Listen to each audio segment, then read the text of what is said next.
Test. Welcome.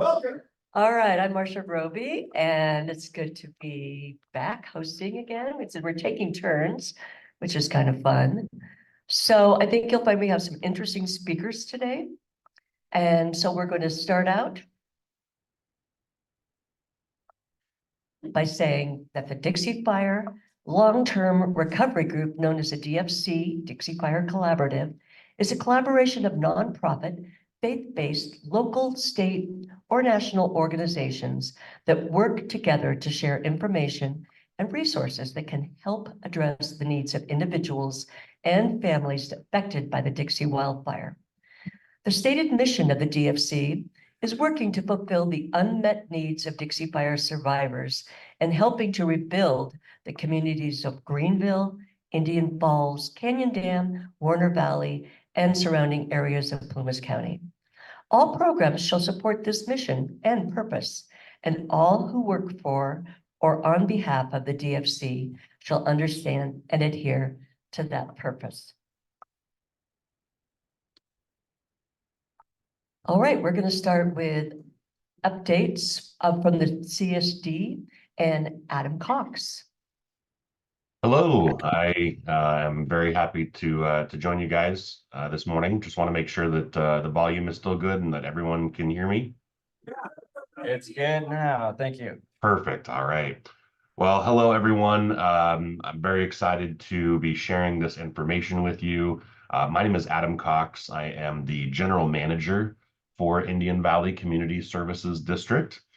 The CSD, if you are unfamiliar, the CSD serves Greenville and Crescent Mills and Taylorsville with a variety of services, including drinking water, sewer service, street lights, the fire department, and we also own and maintain the park in Greenville, as well as the pool in Taylorsville, which we're very excited is going to be opening soon.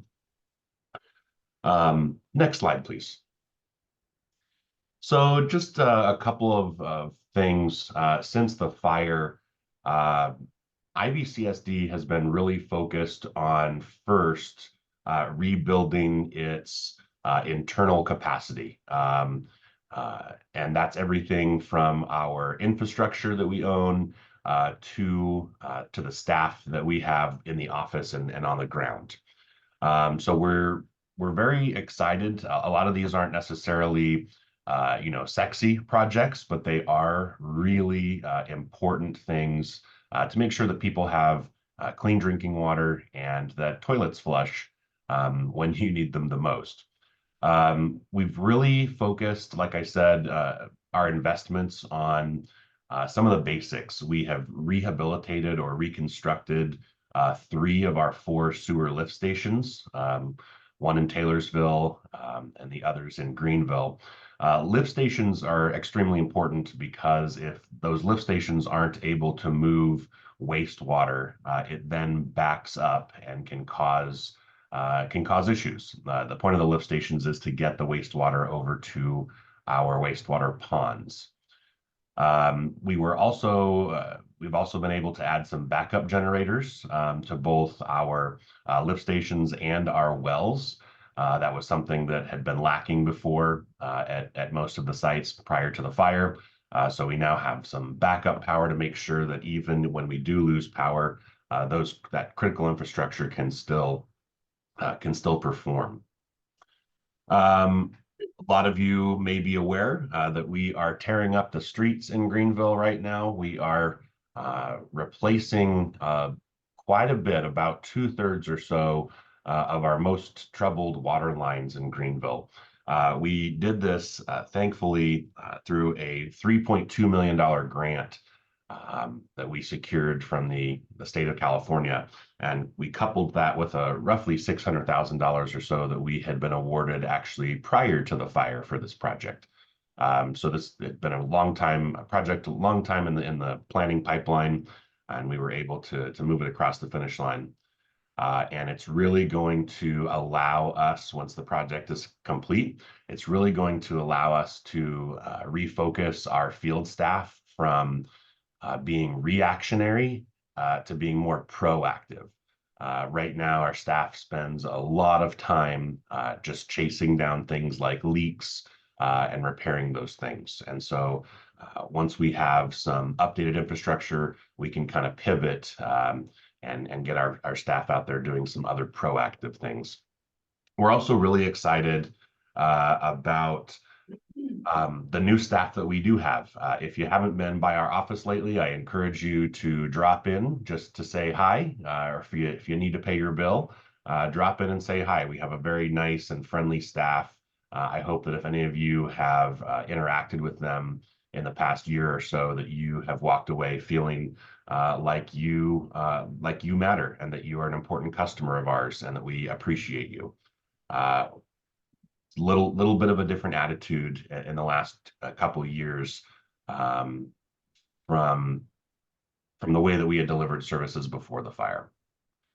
And another big win, we have put a lot of time and effort and funds into improving both the Greenville Park and the Taylorsville pool. And that work is not done. You'll see ahead, we do have some other projects. Next slide, please. So here we go. This picture is only a few days old. We just spent some time over the winter rehabbing the pool a bit, did some resurfacing and fixed a couple other problems. We're very excited to have it open. I believe it's opening June 10th. I could be wrong on that, but it should be opening very soon, within the next month or so, for the community. And hoping that you guys will enjoy it this summer. Next slide, please. So here we go with some of our current projects that are in the pipeline. Number one, our biggest priority is getting the Greenville Fire Station rebuilt. That fire station is going to be located on the 5-acre parcel that we have on Highway 89, just past the overpass and Hideaway Road. That fire station is also going to contain room for both the Plumas District Hospital Care Flight ambulances, as well as the Sheriff's Department and Probation Department, the Plumas County Sheriff and Probation. And so it will be really a public safety complex when it's done. The design of this project is nearly complete. We're going through some of the other motions that are required in order to get a building permit. And we anticipate that the bulk of the construction will be done next year.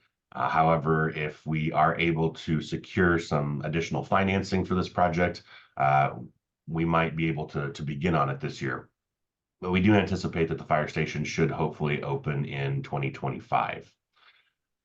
We've also been able to redirect some of the FEMA money that we were awarded, and we are using that in order to strengthen the water system in Greenville. We are going to be drilling a new well and adding some more storage tanks. This will add redundancy to our system and will ensure that we have more than one well providing the town. Right now, it's all dependent on one well. We are also replacing the Crescent Mills water plant. Very, very exciting. Our poor little water plant at Crescent Mills has definitely seen some better days. We're just finishing up a planning grant. We got some money to plan for the replacement. We're now moving into the process of getting construction funding to replace that. Greenville Park renovation, we're working closely with some of our partners, including the Indian Valley Parks and Rec District and Dixie Fire Collaborative, on working on a long-term renovation for the Greenville Park. And the biggest part of that is going to be a replacement of the ball fields and some mitigation projects to keep the gophers away, quite frankly. The gophers are a major problem there, presents a safety problem for playing in the fields. And so we want to make sure that the fields are safe and can be used in tip-top shape for decades to come. Once we have, I think, a final scope of the renovation. We'll probably have some community meetings to gather some feedback before we actually start doing anything at the park. But I am very excited that we're able to invest in it. We are also working with Plumas County and some of the other community partners to plan for a community center or a town hall. We just last year applied for a planning grant to plan for a community resilience center or town hall. We were not successful in getting that grant, but I'm very happy to say we have kind of pivoted, and we are looking for some other sources of funding to plan this. And this would be a place where the community could gather to have meetings, ideally to recreate. Perhaps Plumas County, it's envisioned, would have certain offices there, including perhaps the library branch, the Greenville Library branch, and stuff like that.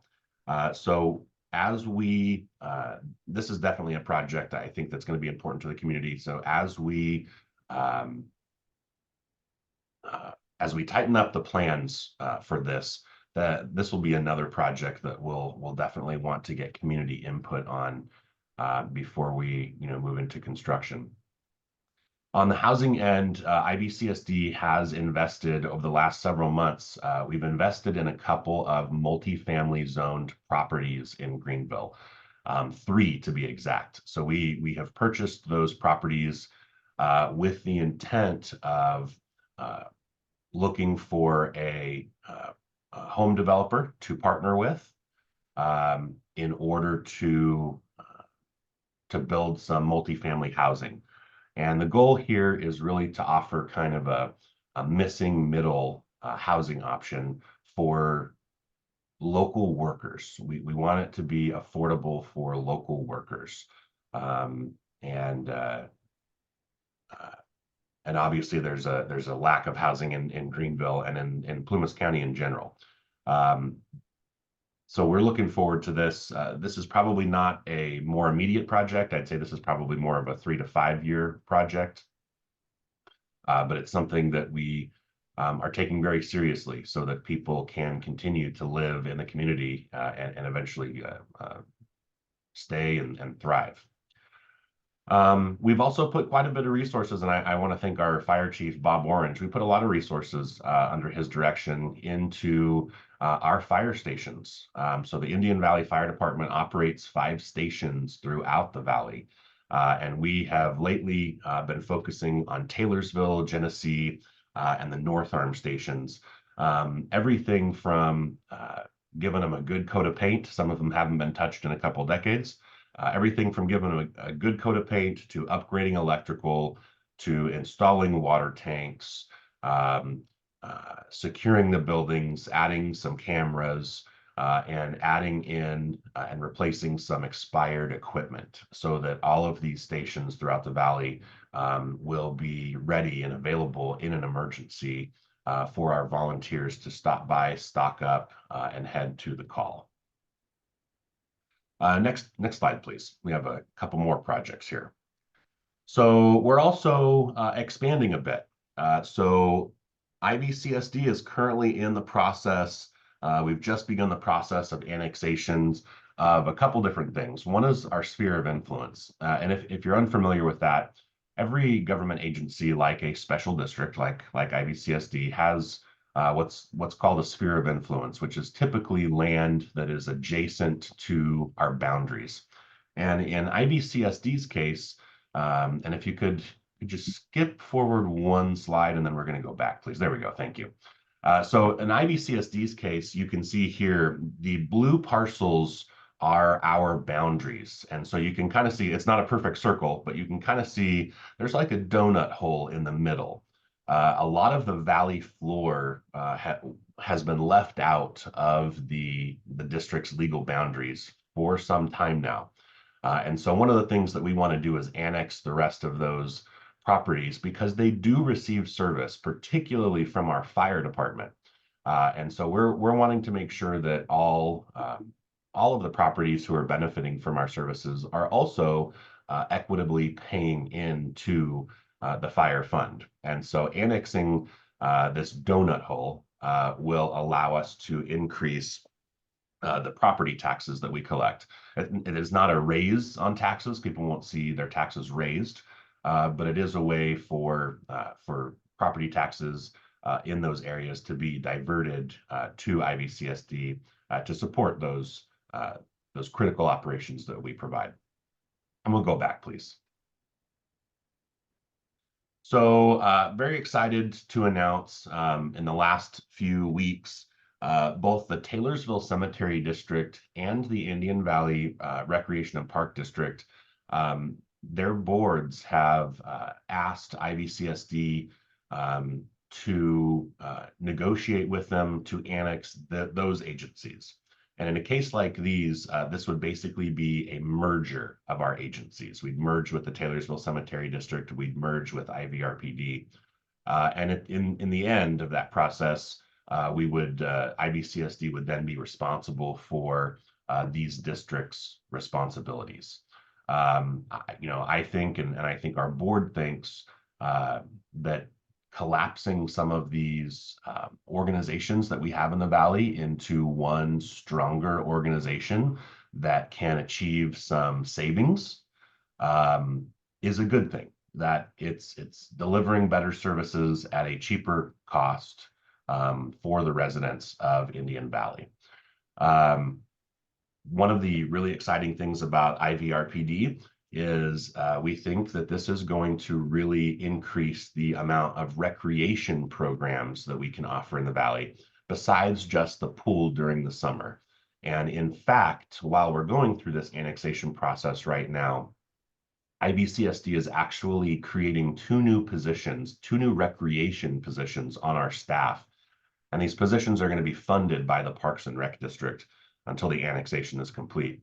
But our goal is to have these two recreation positions on staff ASAP so that we can start offering things this summer. We don't know yet exactly what the programs could look like, but you can imagine it could be anything from senior yoga classes down to Lego building classes for little kids. I mean, there's really a wide range. Karate, dancing, lots of different things that we could offer if we had that staff. And so we are moving towards that. And I'm really excited about that. And I hope that some folks, some families especially, will be able to take advantage of these programs that we'll be offering this summer.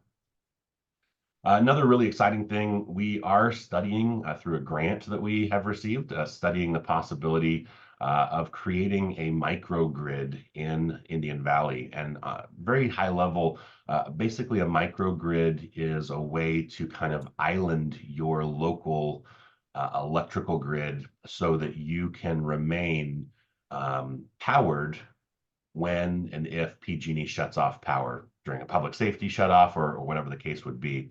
So the idea would be that Greenville and then the rest of the Valley would be protected during these shutoffs, and that we would have local resources, biomass, microhydro, geothermal, that we would have local sources of power that would power our own microgrid during these shutoff periods. One of the interesting things that we're investigating is whether some of this project could alleviate the requirement for home builders to include solar on their roof. If we were able to provide enough of that renewable energy for the area, the hope would be that we could remove that burden and thereby lower the cost of rebuilding for folks that are building in Greenville. We just received a few weeks ago, we were notified, we received a $500,000 grant from FEMA to study what we can do with Round Valley.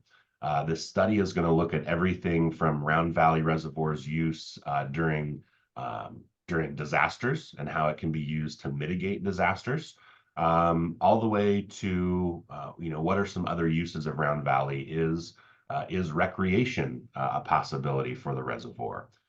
Since we no longer use it as a drinking water source, we think that there are some opportunities to open up Round Valley for some additional uses to benefit the community.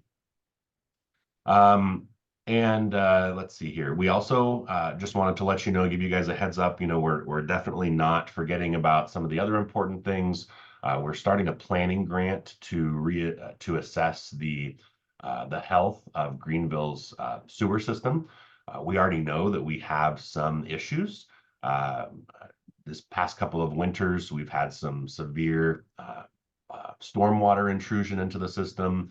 And the reason that's a problem is that at certain times, depending on the precipitation, the stormwater can actually overwhelm our sewer ponds, and that's not a good scenario, because we don't have a lot of ways to alleviate flooding at the ponds. We certainly don't want the contents of the ponds to spill over into neighboring property or into the creek.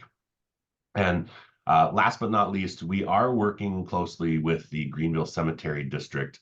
I know I've spoken to some folks lately concerned about the grass and the trees there. We are working very closely with them to figure out a way to service their property. We do have a line on Hideaway Road right in front of the cemetery that we could serve them on.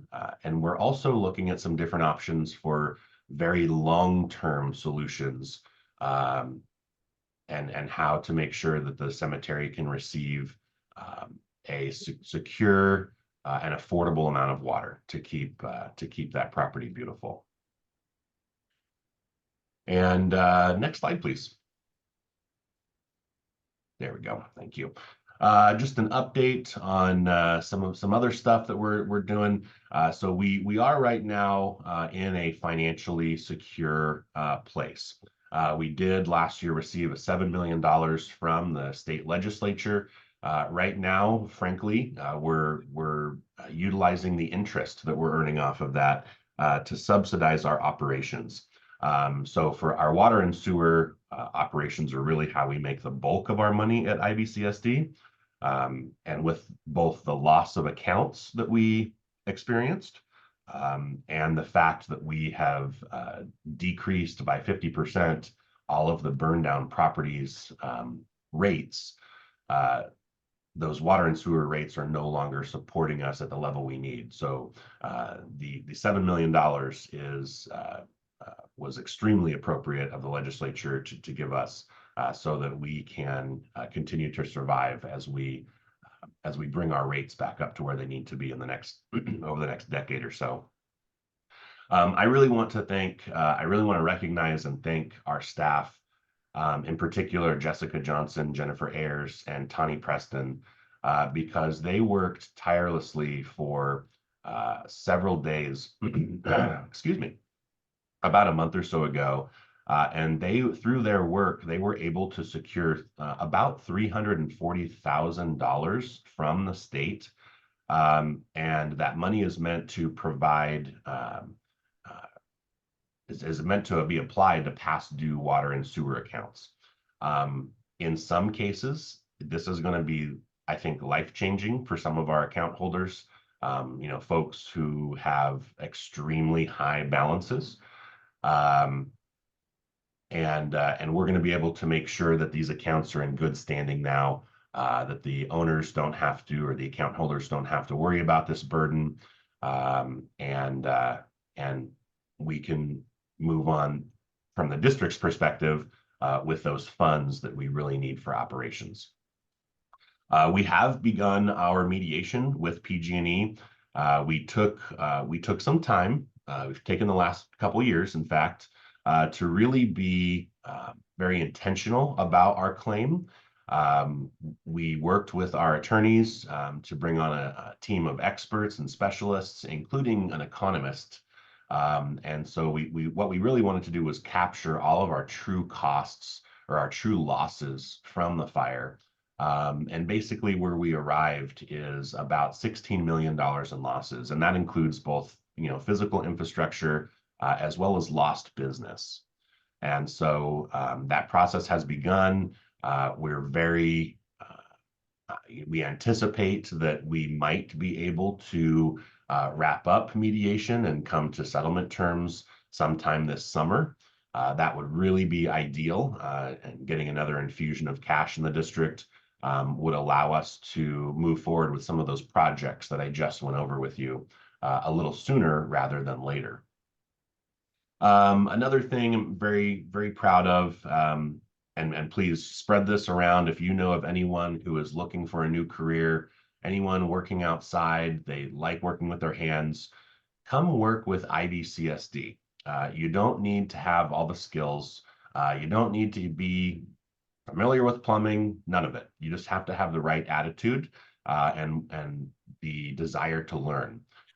We believe in training our staff. We have already invested a lot, and we just a couple weeks ago, a couple of our staff members took their state tests, passed them with flying colors, and are now licensed water and wastewater operators.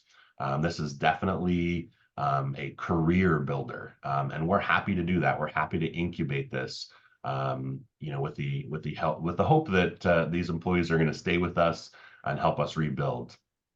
And I'm just so proud of our employees who have done the really rigorous work and have taken the initiative to become licensed. It's just going to do nothing but help our community to have these extra professional resources. Another thing we've done is hire a controller. With all of these projects that are going on, come many, many different funding sources. And so our board and I thought it was time that we have an in-house high-level financial position to really keep us organized, make sure that we are recovering every dollar possible. We want to charge as much as we can to these grants and other funding sources to remove that burden of cost from our local community. And this is one way that we're going to do it with our new controller. I already told you guys about the recreation positions, and I kind of touched on that last point with the microgrid. My apologies for throwing so much at you. I'm happy to answer any questions if there are any. Again, I thank you for your time. I really appreciate those of you who have expressed your support for IVCSD. I know that the district had problems and had troubles before the fire, but our board and our staff are really in a place now where we want this to be an exemplary organization that serves the community and serves the taxpayers first, and really delivers for you. So I thank you for your support. I'm happy to answer any questions. Thanks for that was a great report, Adam. What is the status of LAFCO annexation of the Crescent Mills Fire District? That's a good question.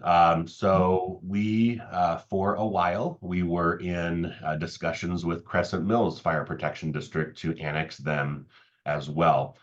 Somewhere along the line, the past few months, the Crescent Mills Fire Board decided that they no longer were interested in annexation.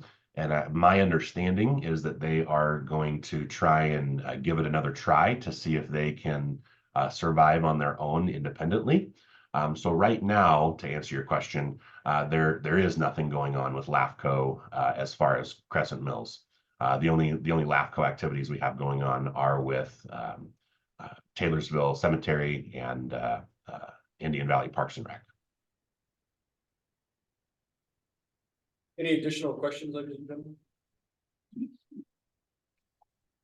I would just like to say to Adam, this is obviously months and months of work that you have done to pull all this information together, and I am very grateful. It's very exciting to see all the things on the board and think about Greenville. So I'm sure I and everybody else really thinks. Thank you, Marcia. It is exciting, and I just thank you all for being there at the DFC today. I'm sorry I couldn't be there in person, but again, I appreciate your time. I look forward to speaking with any of you anytime someone has questions. Please stop by the office. We're happy. Thank you. All right, and now it's time for the Sierra Institute. Oh, Jonathan. All right.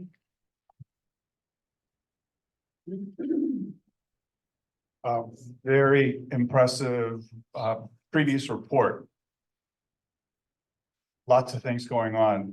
We have some exciting news and some things going on the I know some of you are really interested in learning more about what's going on at the mill. The mill is not operational right now. We're trying to bring that back up, working with J&C.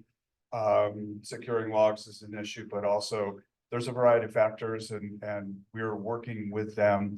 Our hope has always been that we have an operating mill out there to help leverage that. Of course, we're looking for not only what kind of markets might exist, we have staff working on that to sell product outside the area, but also utilize it itself. And so before I get to the exciting information that will help the mill, I want to just say we brought back that well back into production that was on site. It's 100 gallon per minute plus well. So it's a great industrial well to work with. And again, it just gives us more hope about what we can do out there. We're also looking at a microgrid, working with PG&E to see if there's viability in doing a Crescent Mills microgrid. It's unclear to me that there's the sufficient, that is cost efficient to do that out there. But we've been spending time exploring that really as a community service orientation and utilizing some of the things that we're doing on site to see if we can't provide, again, emergency electricity should that be needed. On the exciting news at the site and relating potentially to the mill, we received the first $1 million grant for a cross-laminated timber facility through the Forest Service. We have a number of other proposals out there, and a cross-lam timber facility. For those of you who've had the opportunity to see the buildings that we constructed, that's out of crossland, that really fire-safe material. They're the thing, that's the material that you can expose to 2 and 3 hour flame and it doesn't burn. It chars. So, and that charring provides the fire protection. So there's incredible demand for the product and it's going to be growing. So it's a great opportunity to really do something that moves material outside of the area. And a cross-lam facility we've scaled it to a quote unquote community scale. So it's not massive, but at the same time, it can build 250, it can produce the material to build 250 to 550 homes per year and provide 22 jobs. So it scaled properly, it will tie into the mill and production. We have a number of other proposals out there. We hope that the news is good with those proposals as it was with this Forest Service proposal. So we're really excited about that. Yeah, more work. Outside of the site work at the Crescent Mills wood utilization campus, as we refer to it, staff continue to work on the West Lassen Headwaters project, doing environmental analysis or the NEPA work that's needed to make that material available for mills, but also to help reduce the risk of catastrophic wildfire in the future. That's one project. The other one, of course, is the North Fork Community Project. Some of you have attended meetings that my staff have led where they're getting input on what needs to be done. We know a bunch of things needed to be done yesterday, 2 weeks before, a month before, and a long time before in terms of cleanup. They're doing the environmental analysis. We are also exploring the use of emergency authorities, which is something that has to be signed off by the Chief of the Forest Service in Washington. We're looking at some of those proposals moving forward in the next 3 months. So it goes to Washington to actually make some things happen sooner. So they're working really hard. There's a bunch of folks in our shop working on it and a bunch of folks working with consultants to try to get land management work done. And the exciting thing is it's not just the 5,000 or 10,000 acre projects. All told, we're getting close to 350,000 acres that will be covered by NEPA analysis and therefore available for wood utilization, other restoration activities that need to happen. So that's the tip of the iceberg on those projects. And we are also continuing to work on the North State Jobs First program. The Sierra Institute is coordinating a 10-county area. We're a convener for conversations and work to create jobs in the North State in the 10-county area. Some of you were participants in a listening session that we held in Plumas County. We're doing that in each of the 10 counties, from Sierra County northward to Modoc, across Siskiyou, down to Glenn County and Butte County in the south. So, and what's actually really cool about the conversations are folks saying we need to work a lot better together. We need to make sure that we're working with the land management agencies to do a lot more work in the forest to reduce the risk of catastrophic wildfire, but also to deal with creating a whole lot more jobs in the North State and try to rebuild rural forest communities. So there's roughly 125, 135 people that are part of this High Roads Training Collaborative that is coming together. And one of our first tasks is doling out about $9 million to the counties, and the people involved in that process are doing that work. And it's leading to more dollars coming from the state to launch those projects. That's, again, the Jobs First program that we're involved in. And I think that's pretty much it, other than this last thing, June 20th. Hopefully you all can come out at 1 o'clock. We're having some speakers. At this point, we're working very closely with Roundhouse. It is a joint effort. We're really excited. And I'll just point to the image up there. That skylight, ideally at 1:50, June 20th, the sun will be directly overhead, shining through that skylight into the Roundhouse area. And Roundhouse folks are super excited about that becoming the new education center for Roundhouse to replace what was lost. We'll never replace the cultural artifacts and the other things burned, but this is a chance to make a building of note. And this is also cross-laminated timber. So we're really excited. June 20th, come out and join us, Roundhouse, and a bunch of folks. There are a number of native dance teams. They call them teams, but those teams will be there doing their dances to bless the building and bless all that's going forth. They see this again as a community resource and welcome any and all of you in celebrating that. So that's it for here. Thank you.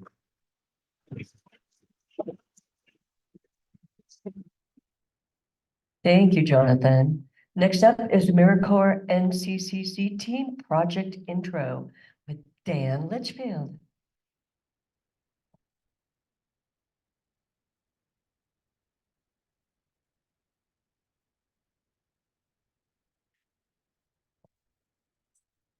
Yeah, hi, NCCC, I'm Dan Litchfield, otherwise known as NCCC.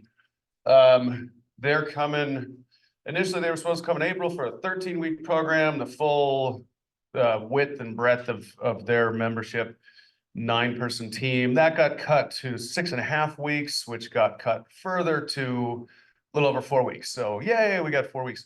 So we did have to cut some partners. Some of the other partners include Feather River Resource Conservation District, Feather River Land Trust. The Land Trust with Nils Lunder, we've got, he has, of course, they're always cutting trees. He wants to create a giant log deck that is just for firewood. So firewood donations, anybody can roll up, load up their pickup and take off. So that's what the NCCC team is going to be doing there. A lot of them have never touched a chainsaw or a McLeod or, you know, gotten out in the woods. So this is going to be really fun for me. To lead them. The first week is going to be all training, all chainsaw training, tools, maintenance, all that kind of good stuff, some first aid, some basic first aid. I'm going to try and scare them a little bit with my history as a paramedic the last 10 years. Plumas County Fire Safe Council, that's just more hacking and stacking in the woods and picking up all the sticks.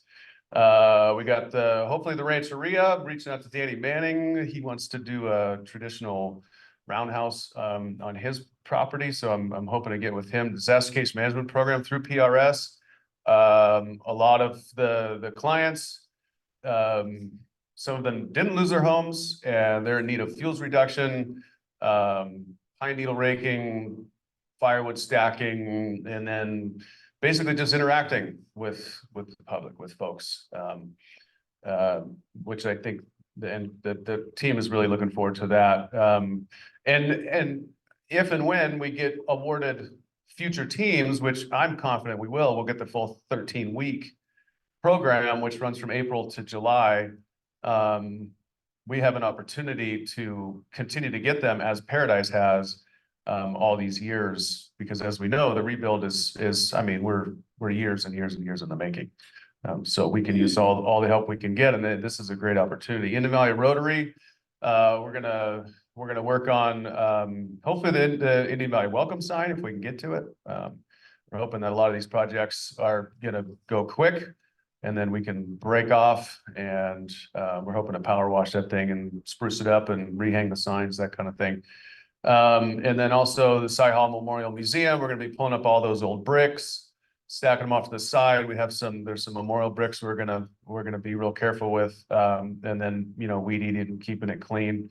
Quincy Fire Department, actually, their Station 2 is looking kind of haggard. We're gonna scrape and paint some of that, and then I'm contacting Bob Orange for Indian Valley Fire Rescue, any kind of help that they need around there. I'll go talk to Adam as well. It sounds like some of their stations out North Arm and beyond are in some disrepair. The thrift store sorting out clothes and just generally helping them. So should be a fun 4.5 weeks. If you see the team members around, and don't call them kids, they're team members. It's a team of 9, 18 to 26-year-olds. And so a lot of what their wheelhouse has been, and generally what they do is they'll send an East Coast crew out to the West Coast and vice versa. So a lot of these folks are from cities. It's the first time they're going to experience a rural environment. So be nice to them, but not too nice. You know, that's the general hospitality around here is learned by doing. And then Nature Made, 6/1, June 1st from 10 to 2. We're going to start a little bit later just because it's still going to be a little chilly in the mornings. We're still going to do the gold panning. We got some zip lines. We got Mark Wellman, Paralympian, just generally all around good guy, really inspiring guy. He is a paraplegic in a wheelchair. He climbed in 1989. Jonathan probably knows Mark Wellman or of him. He climbed El Capitan with just, he had this adapted leather strap that both his legs were in that, and he pulled up all the way up El Cap. There was over 3,000 pull-ups to get up El Capitan. And then he did it again in the 90s on Half Dome. So he's coming. His organization is called No Limits. He has a 24-foot hydraulic climbing wall. He has it stored over at Chilkoot. He goes all over the nation, and we're really lucky to have him. This year, we're going to kind of expand his service, and we're going to do, he's going to kind of talk about who he is and what he's done, because I think a lot of people just don't get it. It's this old dude in a wheelchair, you know, and it's kind of funny. And they don't really have any context for what he's done and how inspiring he is. So, and then to squirrel off of that, I'm working with the Alive program through PRS. That's adults with disabilities, and then hopefully the Far Northern Regional Center for some grant funding to continue these kinds of programs for adults with disabilities. Mark does a lot of work with a Down syndrome community down in Los Angeles, and he says it's just a ball. They you know, they come and they climb on the wall, and it's great, and he's super inspiring.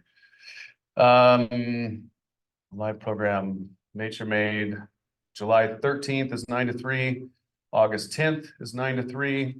I will talk about the part of the grant was a low ropes course at Copper Creek to be opened up hopefully soon. Contractor coming to do the work June 3rd through the 5th, and then dates to be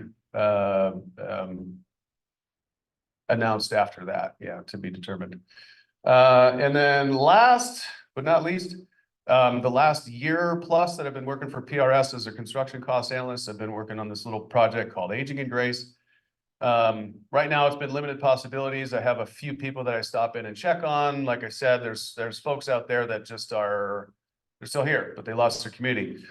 Some of them are homebound, and a lot of the work that I've done over the last 16 plus years in volunteer fire and EMS, and then as a paramedic, you see folks that are they're just lost. You know, they're out there, they don't have a community, and especially now Greenville, we really don't. and we do, but we've lost the population. So my little project here is outreach for our aging population. And I've got folks like Julian Howe, who comes out and helps me fix people's stairs so they don't slip and fall, you know, cut weeds, rake pine needles, and then simply just sit and have a cup of tea, talk about the good old days, whatever those good old days were. Like, yeah, it's limited possibilities right now, but as I'm kind of partnering with Rotary, Indian Valley Rotary just pledged their support. So they're going to come up with a budget at their next meeting. We have a small bank account that we're kind of collecting tools. I've got a little utility trailer, but it's only a fifth wheel trailer, so I can't pull it with my truck. I had to donate it. So if anybody has a fifth wheel truck that's sitting in their yard and wants to donate it, it could be a write-off for Aging in Grace, and I can tug that thing around and keep tools stocked, and then I don't have to run around like, you know, crazy person collecting tools every time. So that's the future. I think after August, there's going to be a modified construction cost analyst / aging in Grace position moving forward. So keep your eye out for that. And if you think of anybody that needs help, even if they don't, if they just want to check in, stop by and have a cup of tea and some cookies. That's about it, unless anybody has any questions. What's that? What are your questions? Questions at the end. Thanks, y'all. Adam, just. Thanks, Dan. Okay, we have Casey Holland with some PG&E updates. Good morning. Thank you for having me. On the access, I feel free. Okay, we're back. I'm sure you've seen us as well as the contractors around Greenville. So the areas we're going to work on this season, or you'll see us mostly, and currently right now, Forgay Avenue. So we're over here by the yard. We've started a little bit on Alta Camp. We will then move over to Hot Springs and the Hideaway area. You're going to see VPC as a contractor of ours, and then you'll see our own PG&E crews. So that's who will be here in town. We're resumed about mid-April, and we'll take as far as we can, weather permitting, but hopefully through the end of October. Most of the work in Greenville, as far as undergrounding, should be complete this year. So 2024, we should be finished with those efforts. Next. Okay, Highway 89. We're back. A little tiny bit of work on 89 at the Wolf Creek overcrossing. We're doing a bore there. It's going to start Monday. You're going to see us. It'll be 24-hour traffic one way. We will not hold you, or not intend to hold you more than 15 minutes, so it should go relatively quickly. That will be the only closure we have at a time. When they're finished there, they're going to start the paving rehab for the underground work that took place last season. So we will start again towards Canyon Dam May 30th, working our way all the way towards Indian Falls with the 2 sections that we did the underground work on last year. Again, 89 has a 15-minute hold time. Can't promise you, but that is definitely our goal. I mean, things happen with construction, but I would encourage you to reach out if you have concerns, but our intent is to keep traffic moving. Again, minimal delays on 89. Next. 70. 70 has reopened as of last week to one-way traffic for all public. We're as long as we don't have a rainstorm and you cross your fingers. So the work we have currently on 70, the project that took, I'll start at the bottom. The project that took off and started last season was with our subcontractor, MGE Construction. They are currently at about Rogers Flat, and they're moving towards Caribou Road. That work will continue this entire season through late October. 70 is a bit of a challenge with undergrounding. The goal is to finish that section this year. No promises, just with conditions. So you'll see that crew again, that's MGE that you'll see in the highway. The job that we have, they mobilized in last Monday. They're going to actually start work tomorrow, is going to be on what we call the Grays Flat area. They'll be going from Virgilia to towards Grays Flat, towards Twain. That'll be one crew. That crew is also doing what we call the Gansner project, which is going to go from Paxton up towards the Greenville Y and eventually to the Spanish Creek Bridge. Right now, we have the challenge with Caltrans and the closure they have there. So we're coordinating with Caltrans as far as that work goes. The goal is to start that little section in June. again, it's just pending on traffic control, et cetera, with that. So as of tomorrow, you'll see us just in the Virgilia Grace Flat. The rest will be coming down. Now, as far as Highway 70 goes, we have a 30-minute closure. So that is between all of our jobs. You're not going to see us holding you 30 minutes per job, but our goal is to keep a 30-minute closure for the length of the 3 jobs. So that doesn't take into play whatever Caltrans may have it going. They've got the emergency job. They've got the job down by the rest area. So I just advised, be ready. 70 is not going to be a quick commute to the valley. So be ready for that. Again, if you have questions, concerns, I'm local, please reach out, give me a buzz. Hey, this happened. I'm happy to reach out to the crews and see if I can get you answers or continue pushing them along. Okay. Back to restoring new services. Maybe many of you have met Matt McGregor. Matt and myself are still here. I encourage you to reach out and help you through the process. If you're looking to reinstall new services, we still have the pedestal program in effect for the rest of this year. So if you have questions on that, I have my card. I've got some brochures. If you want to get with me after, I can answer those questions. Make sure you guys are moving along with those efforts. Here's some phone numbers for you. And then the final slide is my contact information. And then just some kind of fun nuggets of information. Some of our crew members on the rebuild team, we participated in Earth Day a few weeks ago with the littles from the elementary school and IBA, and we planted some trees out at the ballpark. So we've got 6 new trees at the ballpark that we planted all together, which is a super fun day. So our veg management crew grouped with those guys. And then we participated in rebuilding the dugouts. So again, that was a super fun activity. Dugouts are there. They haven't been painted, but it helped the softball girls and the Little League get going for the season. So it's nice to see those guys back on the field. Yeah. So again, local, happy to answer questions. I'm here. I can meet you any day of the week you need. Just want to be available. It's going to be 24-hour. So when they're paving, it probably will not be 24-hour. It'll be like 6 a.m. to 6 p.m. But that one at the Wolf Creek underpass will be a 24-hour closure. They'll get you through much quicker in the evening, but they've just got equipment in the road. So they have to have flaggers out, and that'll be the same as 70. So they're boring basically under the highway.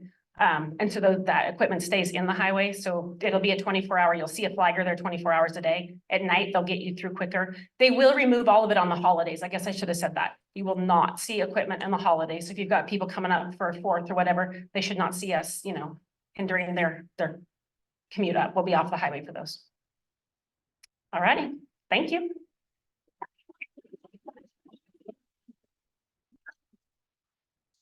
Okay, Emma with the Lost Sierra Food Project.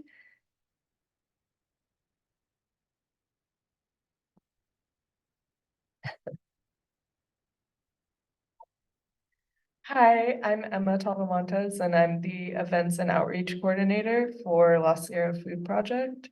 And I'm gonna pass it over to Jessie Mazar. Hi, everyone. I'm Jessie Mazar. I'm the Executive Director with La Sierra Food Project, and we have a pretty brief, informative presentation with some slides to share with you. I'll give a quick overview of who we are, some of the work we've done over the last few years. And then Emma will share a current outreach project that we're working on, and then some kind of final next steps that we'll share. Next slide. So La Sierra Food Project is a nonprofit organization that incorporated in 2019. We have 3 main goals. One is to provide food access to all Plumas County residents with a focus on local agriculture. Second is providing regenerative farm education opportunities, which looks like a lot of different things: farm to school, working with Feather River College with technical hands-on training programs, doing workshops, many other things. And then we provide workforce development opportunities, specifically in ag and food systems.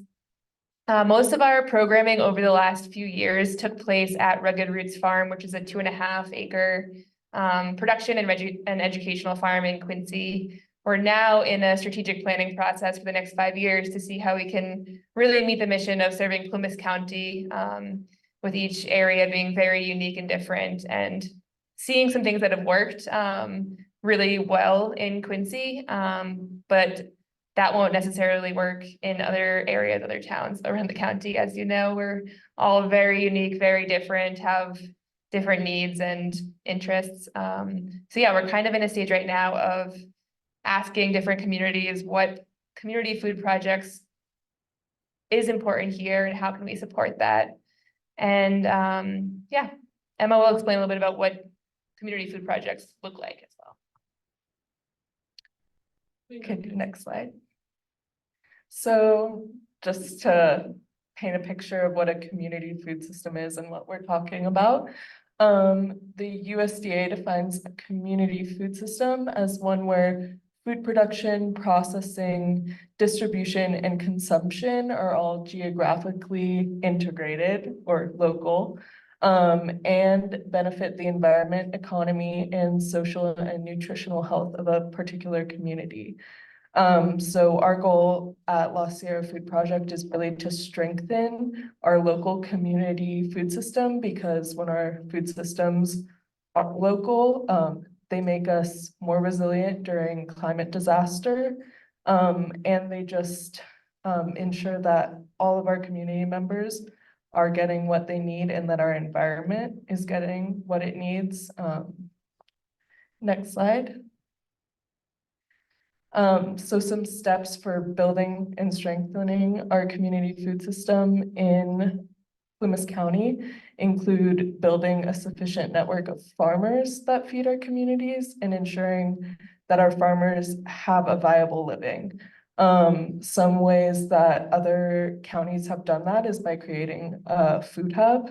For example, there's like the Tahoe Food Hub. And what that does is they go to each farmer and buy their produce or whatever they're producing in bulk at like a guaranteed rate, and then they're responsible for distributing that so that the farmer themselves doesn't have to worry about distribution, and they're guaranteed that income.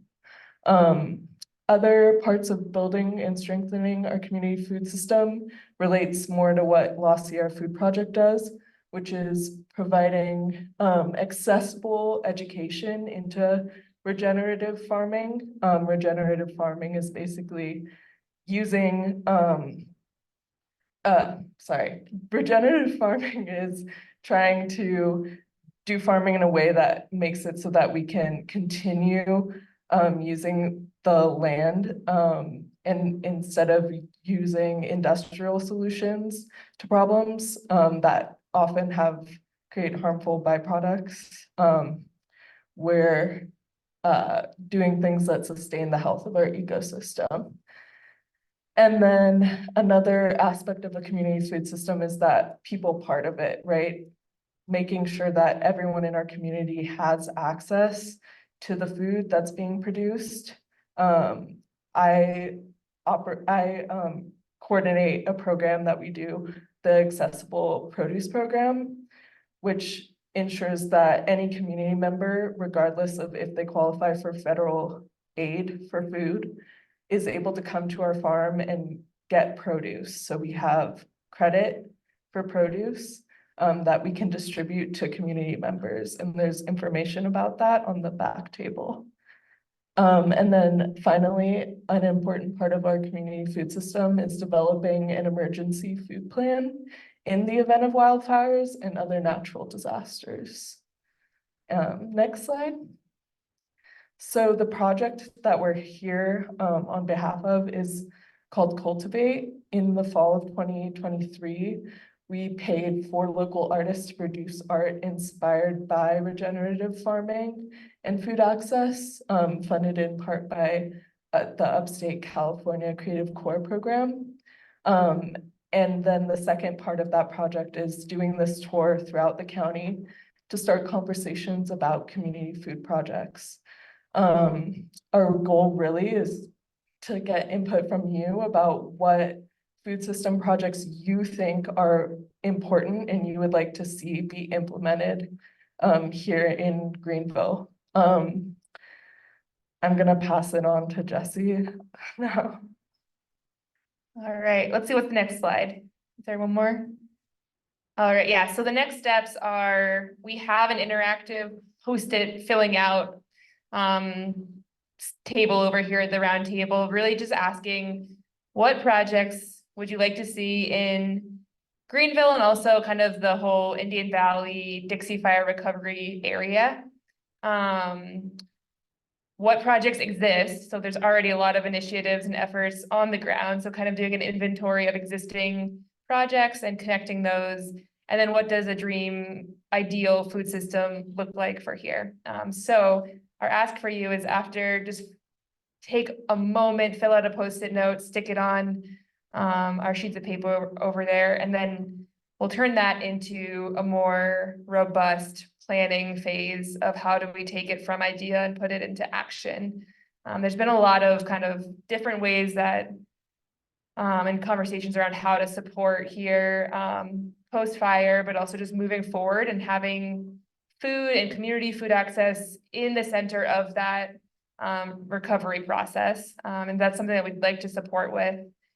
We've been working with the Dawn Institute, which is based in Indian Falls and had pretty significant infrastructure damage to support them in the process of getting back on their feet.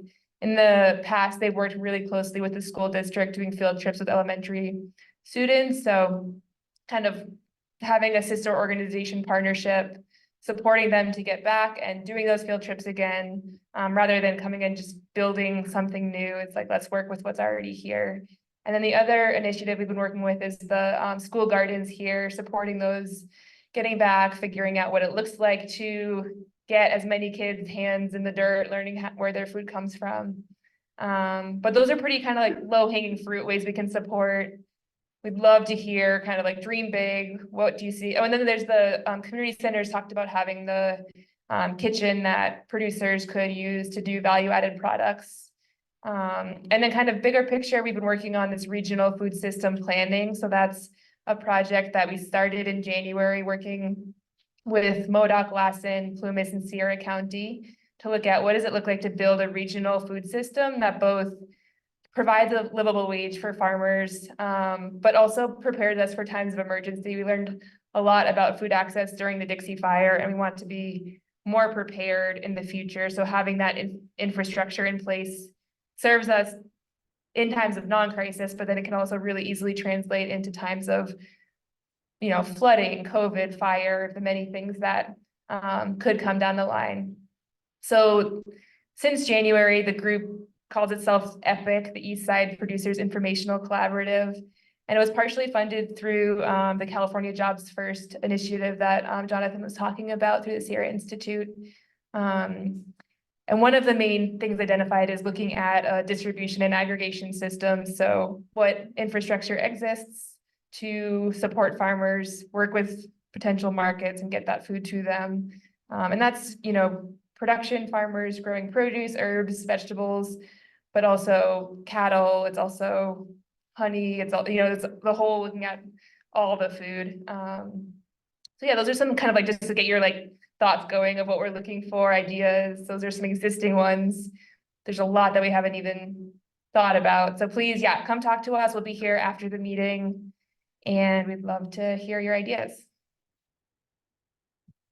Next slide. Yeah, and if you want to get in touch, please reach out and be in touch with us.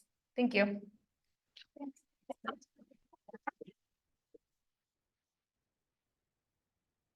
All right, now from Patrick, we're going to have a coordinator's update. Thank you, ma'am. All right, good morning, team. Good to see everybody again. A number of these topics I've discussed, but just to kind of bring them back up to the front burner and just to remind folks where these resources reside, and also that I personally am always available to answer questions on these topics. Once again, we do have an office at 127 Crescent Street, which is the Indian Valley Professional Building.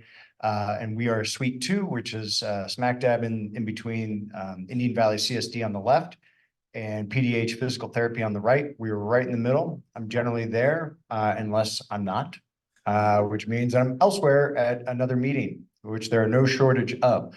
So leadoff hitter there is Recover California. So Recover California is a lot easier to say than Community Development Block Grant Disaster Recovery. CDBGDR. I do it every time. And that is a housing grant and home hardening mitigation grant that Plymouth County applied for a couple of years ago, or about a year and a half ago, and then it was received last August, September timeframe to be then rolled out this spring of 24. So this is a program that we're just trying to get out information on. So it's twofold.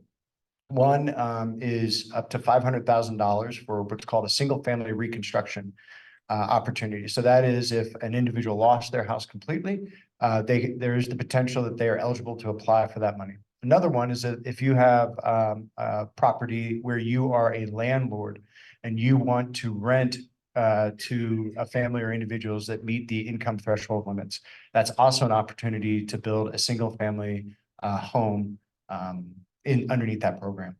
Additionally, this is also countywide. It is up to $50,000 in what's called home hardening retrofits. So what does that mean? Well, that's some of what Dan was talking about with regard to kind of a level of importance. Number one being defensible space around an individual's home.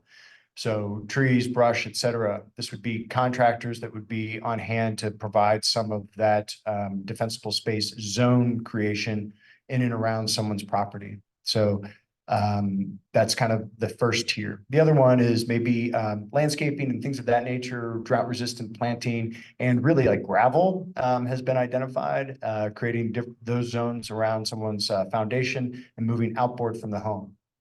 Kind of the next series of the quote unquote levels of importance might be roofing, fire retardant roofing, windows, doors, and siding. So none of this is a sure bet. It's not like, hey, I filled out my application and Patrick said I get all that stuff. It's based off of an assessment. So once you get applied and deemed eligible within the program, then they have an assessment team that comes out and takes a look at your home, and they do all that and then kind of give you this sort of a la carte menu of where you fall in up to that $50,000 amount. So that's a basic website for it. Up on the top right, it's a screenshot. Over on the far right, you'll see 2021 programs. You click that button. Plymouth County is the only county available in the 2021 program. So that one makes it a little bit easier to find. And then you're off on a 2 to 3 hour excursion of filling out an online portal. And I say that because that's 2 to 3 hours if everything's going well for you. And that's why I'm there to help. That's why our disaster case managers, whether or not you're in the disaster case management program, from both Plymouth Rural Services and Northern Valley Catholic Social Services, they're available to help. And every 2 weeks, an individual from this organization, Recover California, will be in our office from generally 10 a.m. to 4 p.m. And so this Friday, Friday the 24th, an individual will be there to answer questions and then help facilitate the processing through that electronic portal. Worst case scenario, contact me and we'll get you started either on a paper copy or on the portal, and then we'll just keep figuring it out from there. Recovery support function working groups. We've talked about this. This is a process that's really been in kind of kickstarted again, starting in, I think, February. And then we've had successive meetings in March. And then our next meeting is this Thursday, May 23rd from 9 a.m. to 10:30 at the Mineral Building down at the Plymouth Sierra Fairgrounds.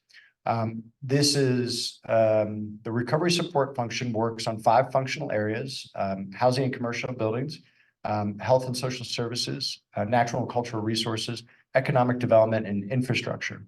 And beneath those 5 sort of lines of effort, you'll find a variety of different projects. Those projects have been developed through a lot of different periods of community engagement that some of you in this room have participated in, whether it be the phase 0 or phase 1A planning that occurred in both the spring and fall of 2022. They're also a project that developed based off, from kind of top down from the county perspective of saying, hey, this is some issues we had during the fire, so we need to get after these new projects or programs to be more resilient in the future and or just improve what we have at this point. So we're kind of getting closer and closer to, in some cases, some of those projects have already been implemented. But what we're looking for always with these meetings that we have are more contributing partners that can help kind of do the heavy lifting. And also, with the projects that have not been implemented, we're looking at funding opportunities to see how those things can be funded either through grant funding and or loans, depending on what it is, who it's providing the service or need for, and what it is that we're all looking for. So we'll continue to look to do that. And that information for the RSF, if you're ever curious and got a few minutes on your hands, is on the Plymouth County website. There's an icon on their homepage that says wildfire information. If you click on that icon, it'll take you to that page. And once again, I am always happy to talk about it. Post office.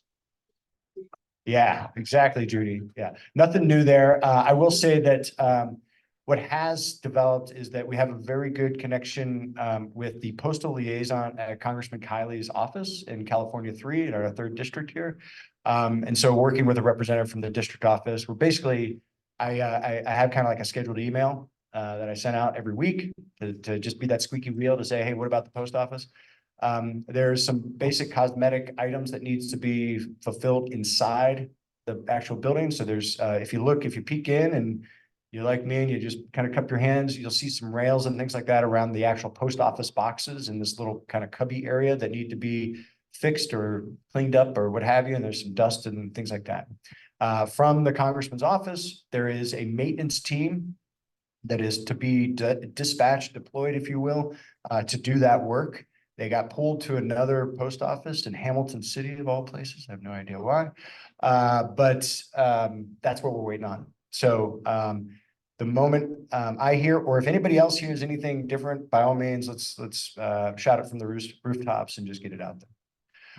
All right, next slide, please. So we're going to talk a little bit about public park concepts. So in the back here, I've got some poster boards, and I'm going to have these poster boards on display and kind of do a road show over the next few months.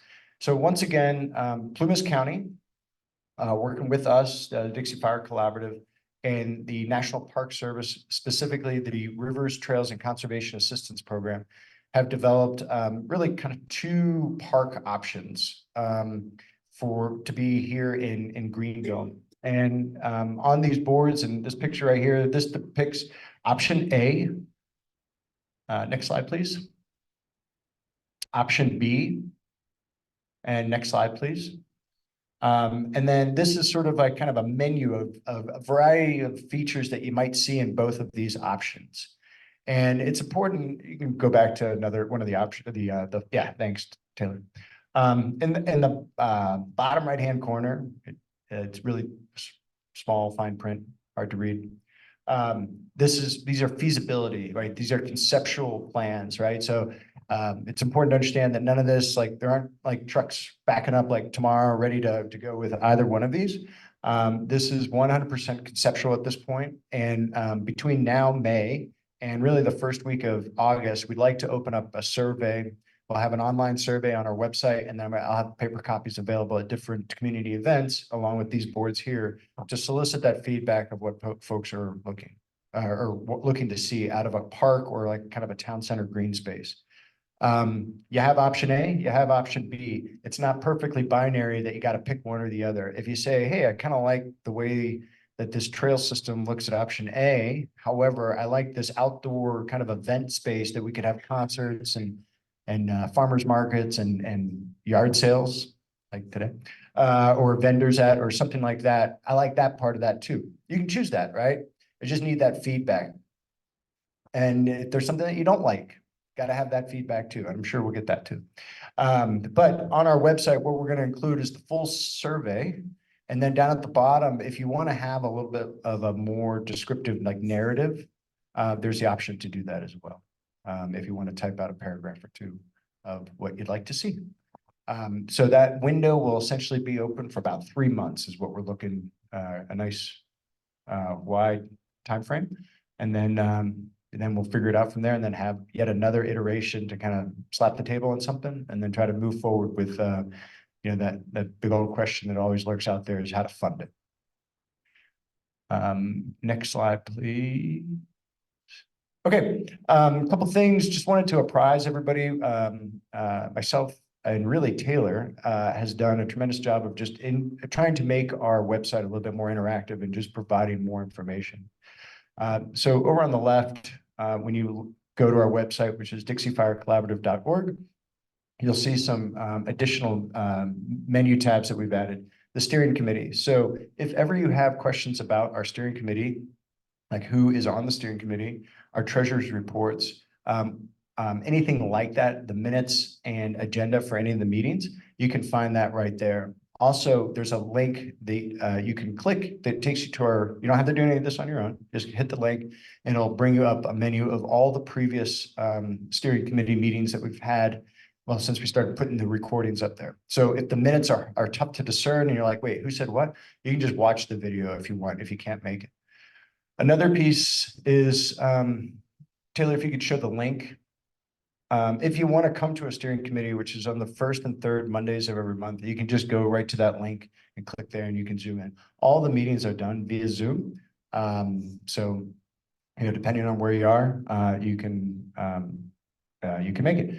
And then here we have the agenda and minutes going back to October of 03. The community park concepts, that has a separate page. So we just got this going this past week. This is where you'll find that information. And then down at the bottom, we'll once we go live on Monday with the survey, that'll be available here as well. And then here's that bottom piece where you can add your name, email address, and a basic narrative of the information you'd like to provide. Grant information, that's another one. So this is a roll-up of the grants thus far that the Dixie Fire Collaborative has granted. I'm working on having yet another sort of piece here that has kind of a word picture for what the grant was. There's a column there that says description of reason that gives a basic premise, but trying to kind of identify some either graphics and or kind of another narrative paragraph or two of what that grant has contributed toward. And then meeting slides and recordings, that's pretty self-explanatory. That's all the previous meetings and slides of this particular meeting. So the community meeting that we hold monthly, that's always there. If you can't make it, then you can watch a video and kind of see if it's something you want to see. Plans, reports, and resources.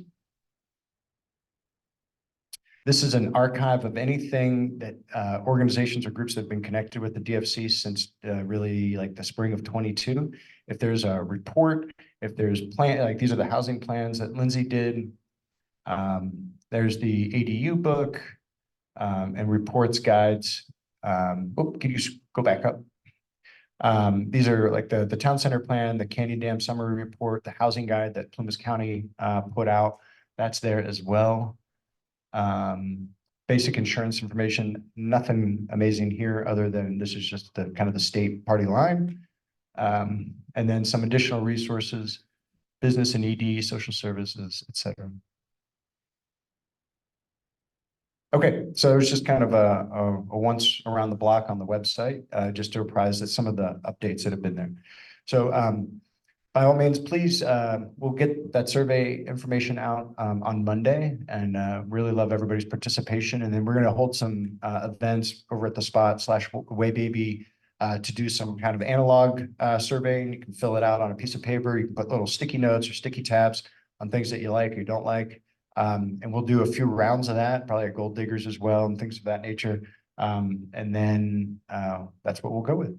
Oh, wait, one more thing. Sorry. Last but not least, on our homepage, this is an interactive calendar with news and events, or really just events around Indian Valley. By all means, if you have something, send it my way, send it to Taylor. We'll put it up. We usually put the event here. And then also there's, if you scroll down, there's the basic flyer information. Oh, that's the slide. Never mind. But if you clicked, let's see, where's one that had like the attachment, Taylor?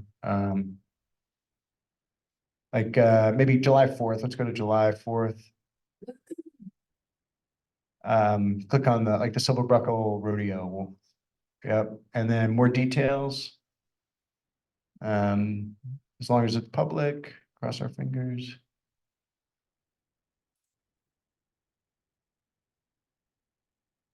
Yep, and then there'll be like an attachment of like the event flyer if you need more details and information.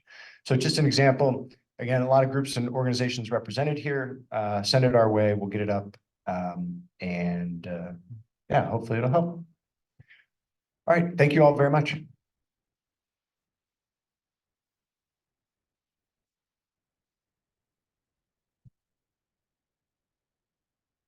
Are there any share outs from people here? Oh, Laura.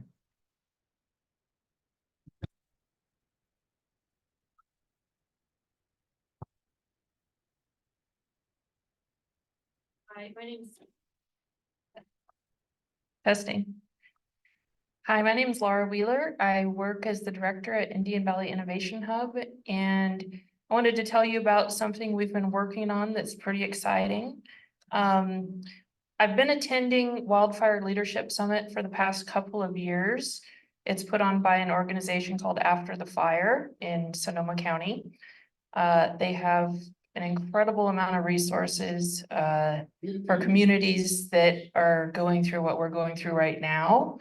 And one thing they've been doing is they've been leading the overturning state and federal taxes for disaster survivors, particularly wildfire survivors.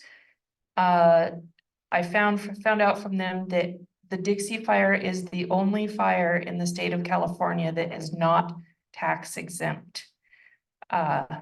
So they're working on that. They've been going to Washington, DC, working with a bipartisan team of legislators. And our supervisor Goss has been going several times. I've been talking to them a lot lately because the bill, the major tax bill that was going through Congress got stalled in the Senate after it passed the House. The director After the Fire was getting discouraged. She didn't know if it was going to pass, if everyone here was going to have to pay federal taxes. I emailed her and asked her if we could mobilize the community around this. She said, yes, absolutely. So we've started a petition. There's a petition at the back table back there. And Kevin has written to Senator Brian Dahl and Congressman Kiley to come speak with our community. So on June 6th at the Taylorsville Historic Hall, we're going to have a dinner. We're going to have a discussion about settlement taxes, and we're looking for a CPA right now that's knowledgeable about wildfire settlement taxes. And we're going to be asking lots of questions. So we're hoping to get as many people as possible to come to this meeting, and we want to put pressure on our legislators.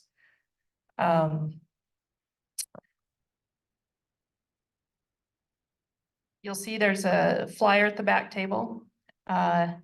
This blue flyer, I'm going to be posting them around town today and in Taylorsville, Crescent Mills.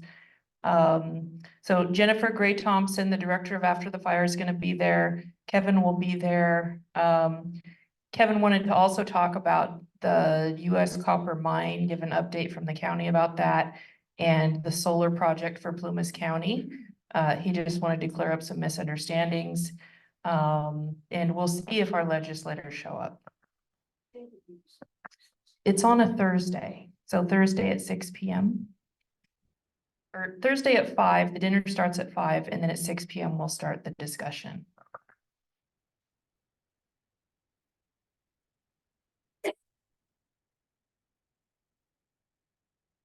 So the petition right now has around 140 signatures as of yesterday afternoon, and it's on change.org. You can see it online or on Facebook on the Dixie Fire Recovery page, and it's just beginning to get shared there. I've been sending out emails about this. I'm going to do several more email blasts. We're going to put paper petitions in the DFC office. at Evergreen. There's the one at the back table back there, at Nellstown Pump, throughout Indian Valley. And we could use some volunteers to collect signatures. I'm hearing that these petitions don't get a lot of interest from legislators unless they have like 10,000 signatures. We're at 140 right now. But I'm getting some tips from people that administer other fire survivor support pages online. And they're saying just post it all over those pages. There's tens of thousands of people that might be supporting us. So as for the federal disaster tax relief bill, HR 5863, I have some basic information about that. So it passed the House, it was stuck in the Senate. It was extracted after a few months from being stuck in the Senate, extracted night before last from the major tax bill. On Thursday at 2:15 p.m. Pacific time, they're going to bring it to the floor in the House and they're going to debate it. So we want to see if they're going to vote on it on Thursday. Hopefully they do. And hopefully they pass it fast. Hopefully it goes to the Senate and that's taken care of and we don't have to worry about paying federal taxes. But we still need to put pressure on our state legislators. Our state legislators said that this was taken care of. They told the director of after the fire not to worry about it, it's taken care of.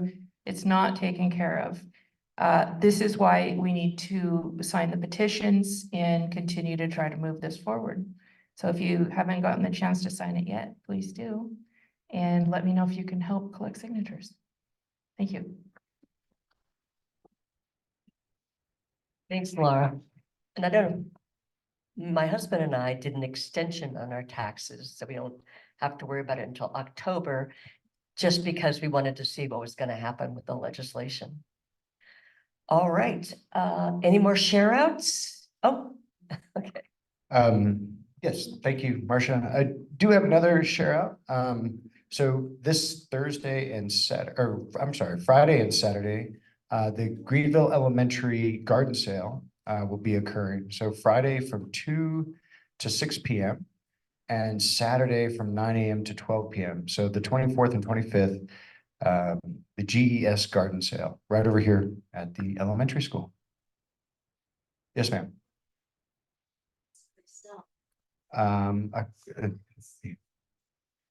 It looks like on their flyer, pumpkins, peas, peppers, tomatoes, cucumbers, zucchini, and watermelon. Transplants, yes. So it's a plant sale. Sorry. Thank you. You know, and speaking of plants, I don't know about you, but noticing our highway and the Caltrans planting, and we had about 2 weeks of the redbud blooming, that magenta color, and they're little trees, but they were so beautiful, and we got a lot of them. I planted a lot of redbud, and then everything else is leafing out. The yarrow is starting to bloom. And thank you, Caltrans. I mean, that's just going to be a wonderful look in our town. Okay, so if there's no more share outs, oh, we have Janine.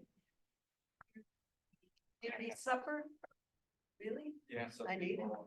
Oh, the community supper will be this Monday night, and it will be in Greenville at the Spot, and the Rotary is sponsoring it.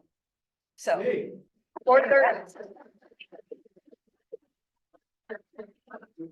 Excellent. So I guess if people that were speakers today want to come up in front, and then if you would like to ask a question to any of them, then you can. So if you were a speaker today, so yeah, Emma, come on up. Or Jesse.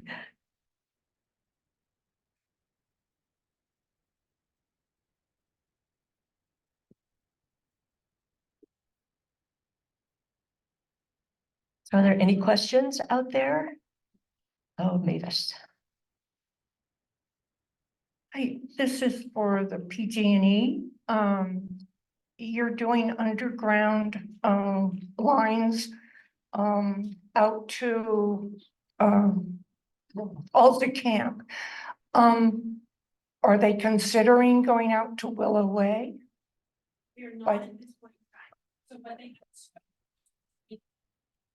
What they have in scope goes through 2026.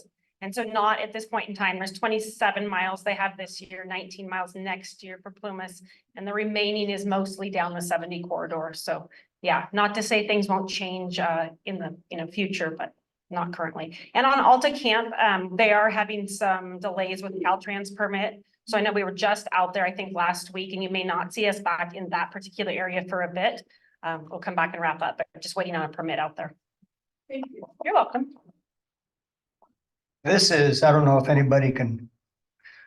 This is a too late to ask question, but I'm curious why the Roundhouse Council chose metal as their exterior facade when iron basically symbolizes the very thing that killed their culture. I can't comment on the last one other than it was a joint planning effort.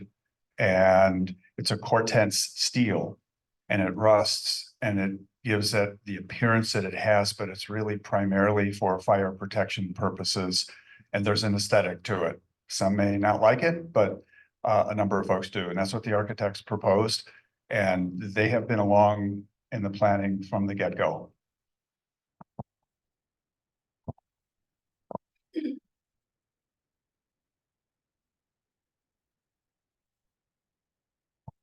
I just want to thank everybody again for coming on a beautiful May Saturday amidst the best shopping day other than Small Business Saturday, the Indian Valley Wide Yard Sale. So I know we're standing in the way of all those great deals out there. So yep, you got it, Taylor. And Little League, of course. And so thank you all. Marcia. Thank you to our speakers. Thank you all for coming, and we will see you in June on the third Saturday of the month.